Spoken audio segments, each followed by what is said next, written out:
Guys, happy Diwali అందరికి. So morning నుంచి work లో బిజీ అయిపోయింది. ఇందాకే పూజ అయింది. నేనైతే ఇంట్లో ప్రసాదాలు చేశాను అమ్మవారికి. పులిహోర, పేనీల్స్, ఇంకా వడ, మసాలా వడ, గారెలు, శనగలు.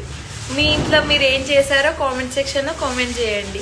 రెడీ అయితే ఏం అవ్వలేదు, నేను ఇంకా ఇలాగే ఉన్నాను.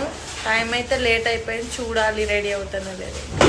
సో మా హ్యాపీ గాడికి అయితే చాలా ఫీవర్ ఉంది, అస్సలు లేగలేదు పాపం. అందుకే ఇంకా ఫుల్ కాఫ్ కోల్డ్ ఉందని ఇందాక ఈవినింగ్ అయితే స్నానం చేయించి ఇలా రెడీ చేశాను నేను. ఇంట్లో ఆడపిల్లలు ఇట్లా ముద్దుగా తిరుగుతుంటే బాగుంటుంది కదా, అలా చూడలేకపోయాను నేను అసలు దాన్ని. ఇప్పుడు తింటుంది అసలు కొంచెమన్నా, అసలు ఫీవర్ వల్ల అస్సలు తినలేదు మా పాప. మా హ్యాపీ గార్డ్ ఎలా ఉందో కామెంట్ చేయండి. హ్యాపీ గార్డ్కి జుట్టు నేనే వేసాను, చూడండి. హ్యాపీ హాయ్ చెప్పు. హాయ్ హాయ్ హాయ్ చెప్తుంది. సో మా హ్యాపీ ఎలా ఉందో కామెంట్ చేయండి. బాయ్.